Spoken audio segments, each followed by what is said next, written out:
Audio Jungle.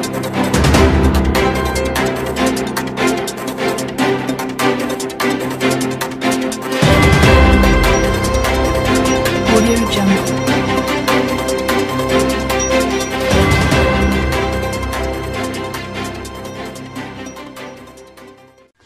Bonjour, bonsoir, mesdames, mesdemoiselles et messieurs, selon l'heure à laquelle vous nous suivez. Très heureux de vous retrouver sur votre canal Teler TV et bienvenue dans votre émission Loi du Savoir.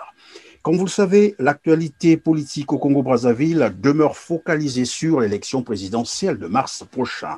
Les évêques du Congo-Brazzaville se sont prononcés sur la question par une déclaration, mais une déclaration qui a retenti comme un tonnerre aux oreilles du gouvernement congolais.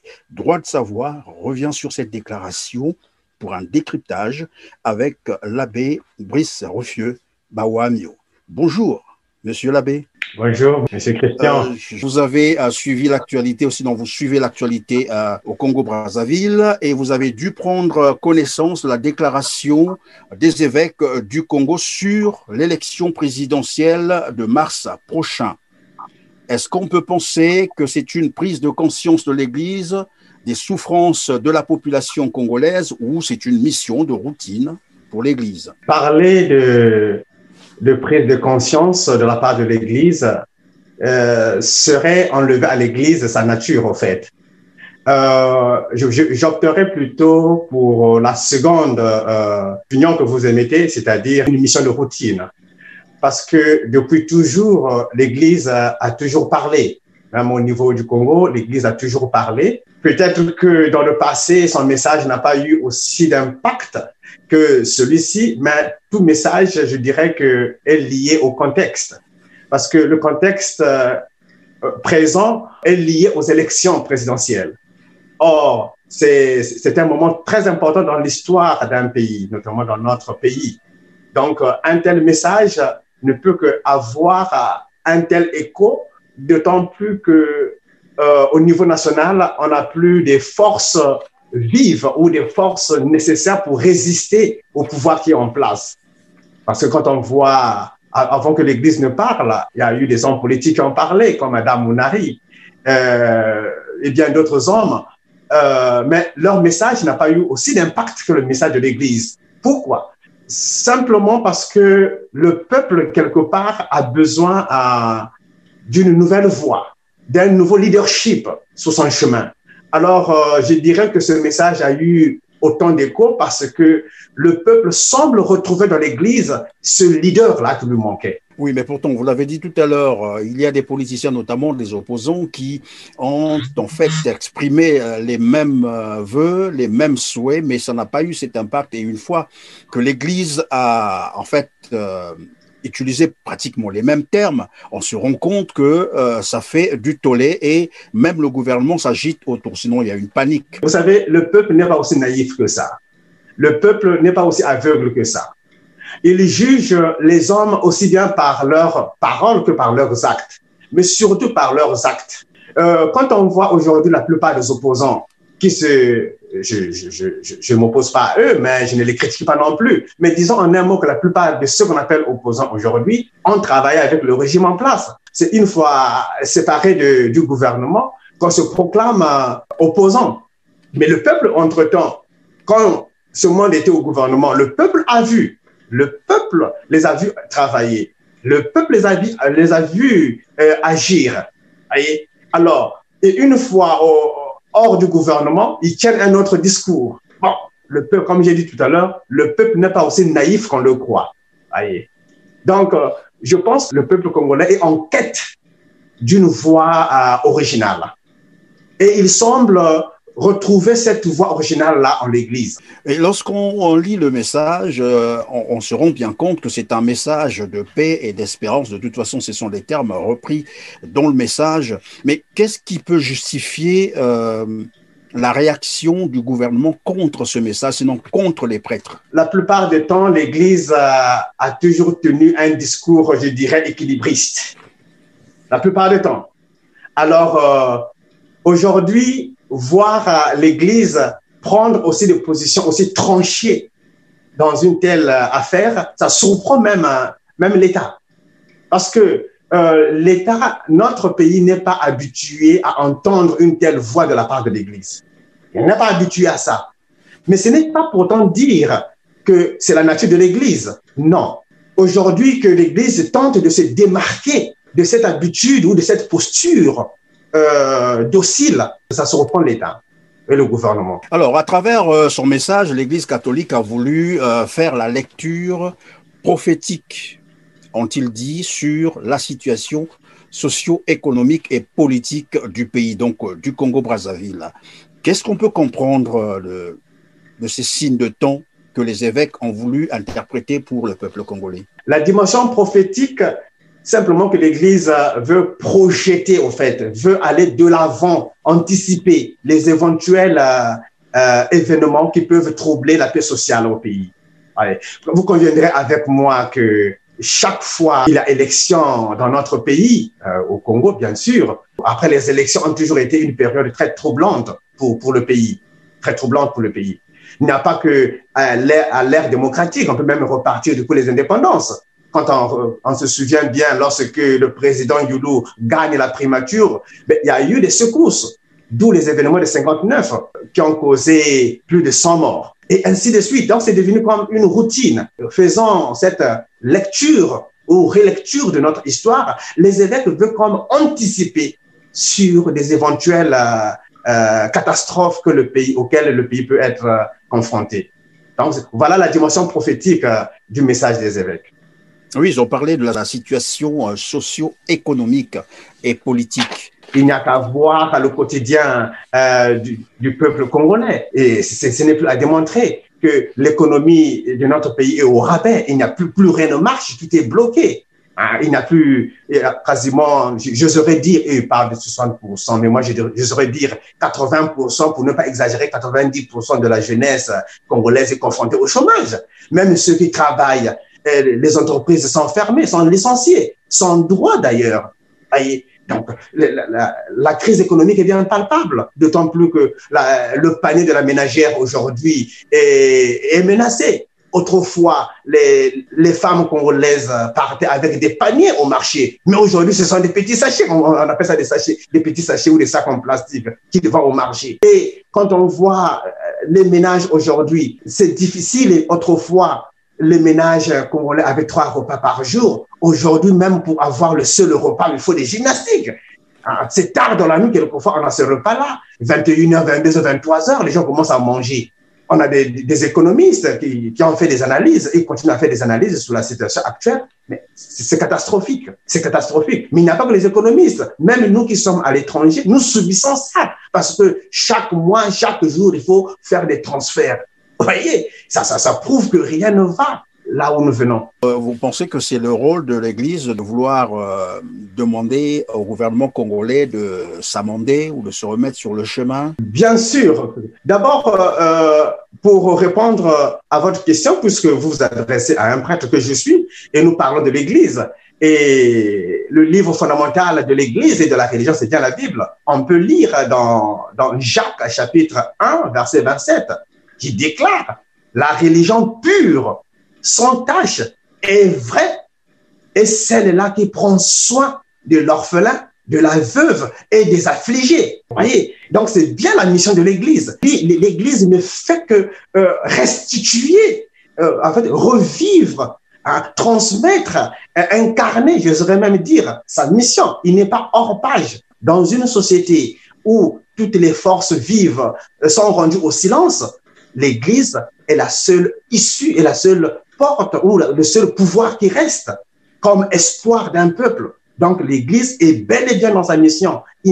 Elle n'est pas hors de sa mission. N'est-ce pas qu'elle devait s'occuper plutôt les âmes de ses fidèles et comme l'avait dit Thierry Mungala? Justement, quand on parle de l'âme, du corps, ce discours-là, quelquefois, je trouve ça, je ne sais pas d'où ça vient, d'où il tire ça, mais vous savez que la première institution à créer des hôpitaux dans le monde, surtout en Europe, parlant de l'Europe, de l'histoire de l'Europe, qui a créé des hôpitaux, c'était l'Église. Les premières universités viennent de l'Église. C'est l'Église qui a construit les premières universités. Voyez, les hôpitaux, les maisons de retraite, c'est l'Église.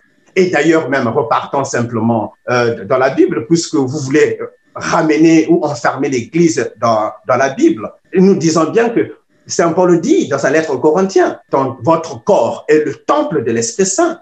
Et quand le Christ est ressuscité des morts, il n'est pas ressuscité en esprit, il n'est pas ressuscité dans son âme, il est ressuscité avec son corps tout entier, hein, son corps, son âme et son esprit, au point que même Saint Paul va dire, si le Christ n'était pas ressuscité, vaine serait notre foi. Vous voyez? Donc, la résurrection est même l'acte fondamental, événement fondamental de l'Église, de la foi chrétienne. Et si cet événement-là s'est manifesté à travers la résurrection charnelle du corps du Christ même, alors je ne trouve pas comment l'Église peut laisser les affaires du corps à une institution quelconque. Non, le corps fait aussi partie du salut, du plan du salut de Dieu. Et sur la situation sanitaire, puisque la déclaration en fait état, sur la Covid, bien entendu, 19. Alors, les évêques ont estimé que le prix à payer par les Congolais a parfois été beaucoup plus élevé que le gain, c'est-à-dire allusion faite aux mesures restrictives qui ont été prises, je crois, le 25 décembre et le 31 décembre par le gouvernement congolais. Est-ce qu'on peut penser que c'était là la pomme de discorde entre le gouvernement congolais et l'Église congolaise qu'on avait l'habitude parfois de qualifier de complaisante, de compromise? Ça n'a rien à voir. Vous conviendrez d'ailleurs avec moi que les évêques ont accepté la décision du gouvernement, ils ont accepté. Depuis même, il n'y a pas que la fête de Noël, même la fête de Pâques, ça a été célébré dans le silence total. Les églises étaient vides. Voyez? Donc, l'Église a consenti beaucoup de sacrifices. Quand l'Église dit que le prix à payer par l'Église ou le peuple a été plus que ainsi de suite, vous conviendrez avec moi que jusqu'à présent, le peuple n'a jamais désobéi aux décisions de l'État ou du gouvernement. Chaque fois que l'État prend une décision, le peuple se met au garde à vous. Le peuple se soumet jusqu'à présent. Donc, voilà ce que les sacrifices que le peuple et l'Église ont consenti, leur obéissance, le respect du droit, le respect des décisions de l'État. Ils ont tout respecté. Voilà le sacrifice qu'ils ont consenti. Leur sacrifice, c'était l'obéissance. C'est le respect des décisions du gouvernement. De l'autre côté, par contre, jusqu'à aujourd'hui, l'État n'a jamais consenti à une décision de l'Église. Jamais. Et ça, ce n'est pas la première déclaration des évêques. Si je me souviens bien et que ma mémoire ne me trahit pas, en 2016, les évêques avaient pondu aussi une déclaration qui avait quand même fait du bruit sur la situation socio-économique du pays, ainsi de suite. Mais ils ont fait aussi des propositions à l'intérieur. Mais les propositions de l'Église n'ont jamais été prises en compte par le gouvernement. Donc, ici, au fait, dans la relation entre l'Église et l'État, je peux dire qu'on a une relation je parlerai d'un marché de dupes. Un marché de dupes, au fait. C'est-à-dire que, ou disons même qu'une domination, la preuve en est que dans sa collaboration avec l'État, l'Église n'a jamais arraché une réforme quelconque. Sur le plan social, sur le plan économique, sur le plan politique, aucune réforme jusqu'à présent.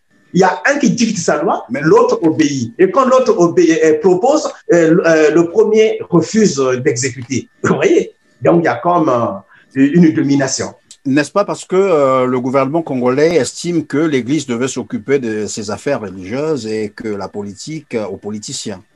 Voilà pourquoi il n'y a pas compte des déclarations, sinon des propositions faites par l'Église. Bon, moi, je dirais d'abord que personne ne naît prêtre. Ça, c'est d'abord une évidence. On le devient. Avant d'être prêtre, on est citoyen. Même étant prêtre, on est citoyen d'une nation, d'un pays, d'un territoire donné. On est citoyen, membre à part entière d'un pays. Donc, les décisions que l'État prend, ça n'affecte pas seulement le bas peuple, mais ça affecte aussi l'Église. L'Église est bien concernée par la situation de son pays, bien concerné. Au contraire, il est même la première victime, si j'oserais le dire. Et de plus, hein, ces prêtres, ces évêques, ils ont aussi des parents, des parents qui ne sont pas prêtres, qui sont fonctionnaires, retraités, étudiants, ainsi de suite. Leurs propres parents. Je ne veux pas parler d'abord des laïcs ou de leurs fidèles. Oui. Et donc, rien que par ce lien de sang-là, je ne sais pas s'il y a un fils qui peut accepter voir son père réduit à la mendicité, alors que ce fils a le pouvoir d'agir ou de parler pour faire changer les choses. Je pense que c'est absurde. Voyez? Donc, c'est la réaction des évêques ou l'intervention des évêques sur les affaires du pays est indispensable même. C'est indispensable. Et d'ailleurs, on dit même que ventre affamé n'a point d'oreille. Comment peux-tu te lever ce matin, prêcher la bonne nouvelle à une personne qui est affamée? Je ne sais pas si cette personne va t'écouter. Hein? Devant un peuple affamé, il n'y a pas de moralité à donner. Monsieur l'abbé, vous avez dit que l'Église catholique a toujours fait des déclarations, mais n'avait jamais arraché une quelconque réforme de l'État congolais. Est-ce qu'on peut penser que la déclaration telle que faite dernièrement va demeurer également une lettre morte en fait qui restera sans effet après la déclaration et puis on ne fera plus rien? Ou sinon, que peut faire l'Église après cette déclaration? Est-ce orienter ses fidèles ou bien s'arrêter juste à la déclaration? Vous savez, le pouvoir qui est en face de vous et moi, de nous tous, monsieur le journaliste, monsieur Christian, c'est un pouvoir qui n'entend qu'un seul langage, la violence, la pression. Je ne dis pas que maintenant qu'il faut que les évêques et les prêtres prennent des armes. Oh non, pas du tout, je ne dis pas ça. Mais ce que je veux dire, c'est quoi? Ce pouvoir, je dirais que ils appliquent l'adage qui dit « le chien aboie, la caravane passe ». Donc, au niveau où ce pouvoir est arrivé, aucun discours ne peut l'émouvoir, même si le ministre a parlé contre le message des évêques. Mais rassurez-vous, monsieur Christian, ce pouvoir ne va pas se mouvoir devant la déclaration des évêques. Non, pas du tout. Comme je vous ai dit tout à l'heure, ce n'est pas la première déclaration que les évêques ont faite. Ce n'est pas la première, bien sûr. Il y a toujours des décrets. Mais au niveau où nous sommes arrivés, il faut justement qu'on passe à une seconde phase. Accompagner le discours d'action. Oui, accompagner le discours d'action. Il faut que l'Église aujourd'hui accompagne ces déclarations des actions bien concrètes. On peut prendre comme action, intervenir par exemple dans les chancelleries, faire bouger les chancelleries, faire bouger l'extérieur, ok? Travailler avec les forces vives même de la nation pour faire bouger les choses. Ce n'est que ce langage-là que ce pouvoir peut entendre. Parce qu'une chose que vous devez savoir, monsieur le journaliste, monsieur Christian, que les privilégiés d'un système n'abandonnent pas facilement leurs privilèges, hein, parce que c'est un problème de privilège. C'est un problème de privilège. Et donc, c'est à nous qui sommes opprimés, c'est à celui qui est opprimé d'arracher ce morceau de pain que le riche a pris. C'est à lui-même de se battre. Et donc, moi, je proposerais justement que l'Église aujourd'hui, son tour des experts en matière politique, en stratégie politique, des experts même en économie et même en droit, pourquoi pas. C'est le moment et c'est somptueux. C'est-à-dire que et les cadres, de tels cadres, c'est pas ce qui manque de l'Église. S'il y a une Église sur la terre qui a des cadres aussi formés, vous conviendrez avec moi que c'est l'Église catholique, monsieur Christian. Nous avons des cadres, mais ces cadres-là, qu'est-ce que nous en faisons? On les empiffre des eaux bénites et des communions, on s'arrête là. Mais ce cadre-là, ils peuvent aussi donner leur part de contribution à la vie de l'Église. Il n'y a pas que seulement le Seigneur soit avec vous, aller de la paix du Christ et puis on a fini avec nos cadres. Non, ces cadres-là veulent travailler, mais nous ne les utilisons pas. On ne les utilise pas. Il faut que justement l'Église s'entoure des cadres pour réfléchir. OK, nous avons fait la déclaration. Quelle est la suite? Quelle est la suite?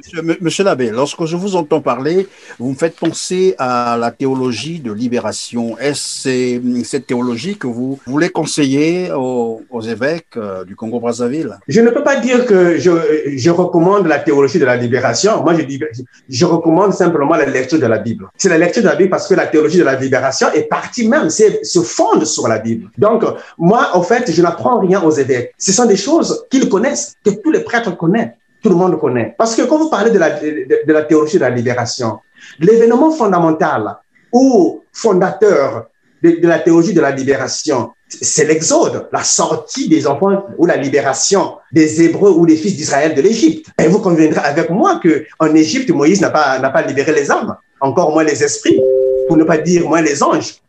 Mais il est parti libérer des êtres humains, corps, âme et esprit, avec le sang dans leurs veines. Voilà l'acte fondateur de la théologie de la libération. Mais vous conviendrez avec moi que ce n'est pas un roman, ce n'est pas dans un roman qu'on retrouve un tel récit. C'est bien dans la Bible. Il y a tout un livre qui comprend plus de 40 chapitres qui est développé là-dessus. Donc, en réalité, moi, je n'invite pas les évêques à la théologie de la libération, mais plutôt je les invite à une relecture de la Bible. Relecture de la Bible, parce que la Bible doit être lue selon le contexte dans lequel on se trouve, selon les événements, selon la situation sociale ou politique ou économique du peuple auquel on s'adresse. À un peuple qui souffre d'un problème sentimental. Ben, écoutez, vous n'allez pas prêcher, je ne sais pas moi, sur le travail. Mais il a un problème sentimental. Sa femme l'a quitté. Mais il faut tenir compte de ce dont il souffre. À un peuple pauvre, vous n'allez pas prêcher le salut des âmes. Parce que même pour que l'âme soit sauvée, il faut que le corps d'abord vive. Si on peut être précis, monsieur l'abbé, dans le cas du Congo, par exemple, quel est l'évangile qu'il faut prêcher? Ben, pour dans moi, le contexte actuel. Dans le contexte actuel, pour être sincère avec vous, c'est l'évangile de la libération. Il faut un message de la libération pur et simple. Un message de la libération parce que c'est un peuple qui est enchaîné. C'est un peuple qui est, je dirais, emprisonné. Et emprisonné à tous les niveaux de l'être humain. Même dans son âme, même dans son esprit, même dans son corps. Il est emprisonné. Donc, il faut libérer ce peuple-là. Il faut le libérer. Mais alors que ce peuple dit c'est la volonté de Dieu, tout ce qui arrive, c'est la volonté de Dieu. Et donc, il faut attendre que Dieu fasse quelque chose, que lui-même intervienne. Dieu n'a jamais Généralement, c'est la réponse qu'on nous donne. Non, Dieu n'a jamais voulu le malheur de l'être humain. Dieu n'a jamais, nulle part, vous allez lire dans la Bible où Dieu a déclaré que je veux le malheur de quelqu'un. Non. Oui, c'est vrai, il y a eu l'Exode, le livre du déluge avec Noé, où Dieu a inondé le monde. Mais après l'inondation, Dieu s'est repenti en disant que plus jamais je ne veux inonder le monde, je ne veux détruire le monde. Il s'est repenti. Parce que le monde était dans le péché. Mais jamais, Dieu plutôt a un plan toujours de bonheur pour l'homme.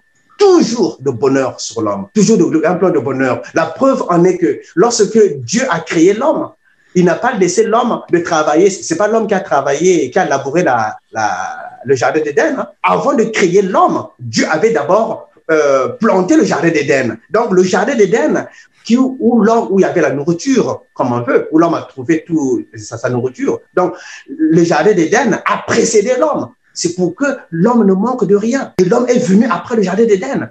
Dieu a placé l'homme dans le jardin. Et Dieu a toujours été pour le bonheur de l'homme. Vous savez, monsieur Christian, parce que nous sommes en train de faire un peu, en même temps aussi, aller sur le plan politique, biblique aussi, ainsi de suite. Vous savez, de toutes les créatures que Dieu a créées, seul l'homme a bénéficié du plan du salut de Dieu. Il n'y a que l'homme. Il y a eu des anges qui ont péché, ainsi de suite, mais jamais Dieu n'a envoyé son fils, sacrifié son fils pour sauver les anges. Mais quand il arrive pour le cas de l'homme, Dieu va donner son propre fils, qu'il meure, qu'il soumet, qu'il abandonne à la mort, pour sauver cet homme-là. Et c'est à l'homme, d'ailleurs, que Dieu a donné un pouvoir sur 3 dimensions pour que l'homme domine sur les poissons de la mer, sur les bêtes de la terre, sur les oiseaux du ciel. Donc, il a donné un pouvoir au point que même le psaume 8 qui va dire « Qu'est-ce que l'homme pour que tu penses à lui? Le fils d'un homme que tu en prennes souci. Tu l'as voulu un peu moindre qu'un Dieu, le couronnant d'honneur et de gloire. »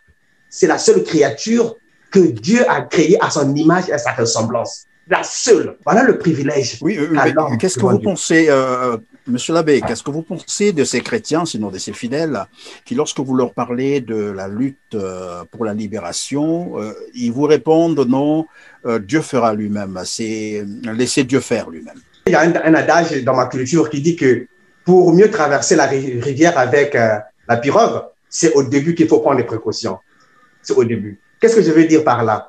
Je dirais que l'évangile annoncé aux Congolais et aux Africains en général a été faussé dès le départ. Le message évangélique a été faussé dès le départ. Pourquoi? Parce que lorsque le missionnaire arrive dans les bagages, bien sûr, du colon, il va annoncer un message qui plus est centré sur la dimension spirituelle de l'homme, c'est-à-dire l'âme, en laissant le corps. Donc, on a habitué l'homme à ça. Et on a habitué l'homme dans une posture où il doit tout attendre de Dieu. Tu es dans une situation difficile, où les chrétiens sont dans une situation difficile, on vous dit prions seulement. Prions seulement. Voyez. Et c'est cet évangile-là, de tout centrer sur le spirituel, de tout centrer sur l'âme. C'est ça qui a tout faussé aujourd'hui. Et vous conviendrez avec moi que même les premiers enseignants dans les séminaires, c'était des missionnaires. Et donc, ils ont inculqué cela aux premiers prêtres locaux. Et au point que même ceux qui sont venus après ont suivi la même éducation. Donc, le problème, c'est que tout a été faussé dès le début. Et donc, voilà pourquoi je dis aujourd'hui qu'il faut que le message biblique ou même la théologie enseignée doit être revue. Parce que le message que le missionnaire nous a amené, c'est un message lié à sa société, à son contexte, où il avait le fromage à midi, le beurre et le vin le soir, il avait tout. Mais quand on est dans l'opulence, on pense maintenant à autre chose. Pour le salut, on pense maintenant à l'âme. Parce que le blanc avait déjà tout eu. Et il est venu avec ce message au niveau de l'Afrique. Donc, nous, qui aujourd'hui prenons conscience de ce manque ou, disons, de cette erreur, ben, écoutez, on doit le proclamer haut et fort, qu'il faut un message adapté à notre contexte. Un message adapté à notre contexte. Alors, monsieur l'abbé, je sais que vous avez pris acte sinon connaissance de la déclaration, je l'ai dit d'entrée de jeu. Et dans cette déclaration, c'est probablement la dernière partie que nous allons traiter ce soir. On pourra revenir sur la déclaration un autre jour parce que le temps déjà va vers la fin. Alors, prenons acte donc des élections qui auront lieu le 21 mars prochain. L'Église catholique a toutefois émis de sérieuses réserves, on l'a dit, qu'une élection présidentielle apaisée, participative, transparente, libre et crédible puisse être organisée dans les conditions actuelles au Congo-Brazzaville. La question, c'est de savoir si une telle posture, une telle position n'est-elle pas réellement politique. Partons d'abord d'un fait, hein. Je veux être vraiment vrai et franc avec vous. Vous savez, l'Église et l'opposition peuvent avoir le même discours. Ils peuvent avoir le même discours. Mais le problème, c'est la finalité. Quand l'opposition parle, critique le système, c'est en vue de conquête du pouvoir. Mais quand l'Église parle et critique le système ou le pouvoir, c'est en vue du bien du peuple. Ça veut dire quoi? Peu importe celui qui sera au pouvoir, aussi longtemps que les conditions du peuple seront réunies, l'Église est d'accord et partant. Donc, l'objectif n'est pas le même. Donc, c'est difficile de dire que c'est, que c'est politique. Non, oui, le discours est politique, a une connotation politique, mais les objectifs visés ne sont pas les mêmes. Est-ce qu'on peut penser que c'est aussi là une inspiration divine ou bien c'est juste les hommes qui se retrouvent et qui analysent la situation comme telle et qui font une déclaration? Parce que je voulais un peu savoir la relation entre la volonté de Dieu et ce que disent les prêtres pour qu'après, ça demeure une lettre morte. Parce qu'aujourd'hui, tout le monde en parle, tout le monde fait état de cette déclaration. Mais après, on se pose la question, jusqu'où iront les évêques? L'essentiel aujourd'hui, ce n'est pas seulement parler, faire des déclarations. Ce pouvoir-là est comme immunisé. C'est comme, ce pouvoir-là, c'est comme, je parlerai plutôt d'un Congolais qui a habitué au palu, quoi, ou au moustique, voyez. Donc, tellement qu'il est piqué par les moustiques, tellement piqué par les moustiques, au point que même son corps a développé des anticorps naturels contre les moustiques. Voyez. Ce pouvoir-là, en tant que tellement de critiques, il a tellement de critiques, il est devenu insensible même aux critiques. Ils sont fous. Voyez. Voilà pourquoi j'ai dit qu'il faut passer aux actions. Il faut qu'on passe aux actions. On l'a vu en face. L'Église est descendue de la rue. Alors, il y a quelle différence? Les mêmes prêtres qui sont en face sont les mêmes chez nous. Nous subissons tout, nous appartenons à une même église. Nous recevons le même enseignement. Voyez? En face, les prêtres sont descendus dans la rue. Pourquoi pas aussi descendre dans la rue? Moi, je ne l'exclus pas. Personnellement, je ne l'exclus pas. Descendre dans la rue, je ne l'exclus pas. Parce que, comme j'ai dit, ce pouvoir ne peut céder que sous la pression. Sans pression, ce pouvoir ne va jamais pas céder. Même si vous puisez vos discours de la poche de Dieu lui-même, il ne va jamais céder. Ce ne sont que des actions qui peuvent bouger, faire bouger ce pouvoir-là et faire certaines concessions. Ce n'est que la pression. Tant qu'il n'y a pas de pression, ce pouvoir s'en fout, ils s'en fichent, ils vont continuer leur chemin. Mais aujourd'hui, dans le contexte actuel, ce serait vraiment, je dirais, méchant, pas seulement méchant, mais lâche de notre part d'aller aux élections dans de tels contextes. Rien n'est réuni. La liste électorale, le découpage électoral, la commission électorale, la Cour constitutionnelle, où tout est acquis au régime. Mais c'est comme si vous voulez aller jouer un match de football, on vous lie les mains et les pieds, on vous demande de jouer avec l'adversaire. Mais c'est le phénomène que ça donne aujourd'hui. Les adversaires sont liés, on vous demande, allez-y jouer avec les adversaires. C'est le phénomène que nous avons. Alors, monsieur l'abbé, on va donc terminer ça sur la dernière question qui tiendra lieu également du mot de la fin. Alors, que pensez-vous de ceux qui disent « tout pouvoir vient de Dieu » ? Le problème, ce n'est pas l'assertion comme telle ou le sujet comme tel, tout pouvoir vient de Dieu, mais c'est l'application. C'est au niveau de l'application. On dit qu'on connaît un arbre par ses fruits. On juge un arbre par ses fruits. Donc, ce n'est pas... La phrase peut être là. Tout pouvoir vient de Dieu. Mais n'oublions pas aussi, dans ce pouvoir, dans la gestion du pouvoir, il y a beaucoup de forces qui rentrent à l'intérieur. L'homme a sa part à dire aussi dans le fonctionnement du pouvoir. L'homme a le droit de manifester sa liberté dans la gestion du pouvoir.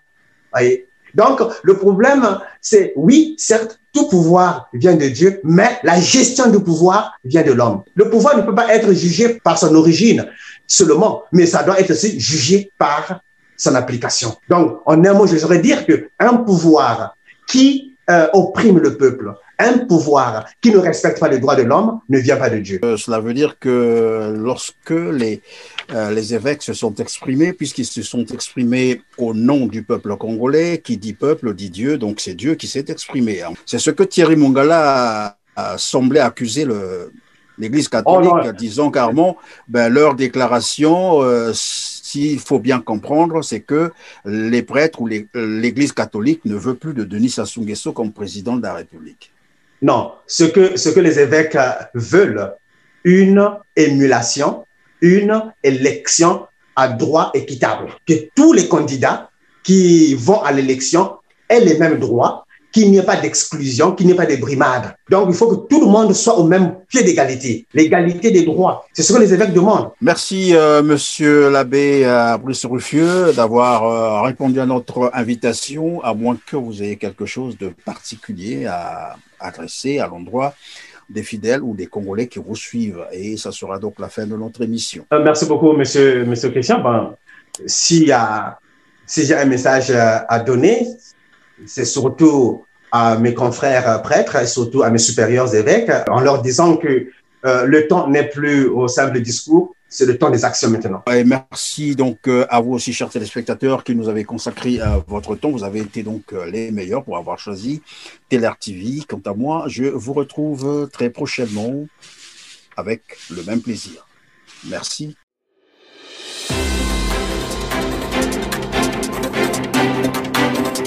Audio Jungle.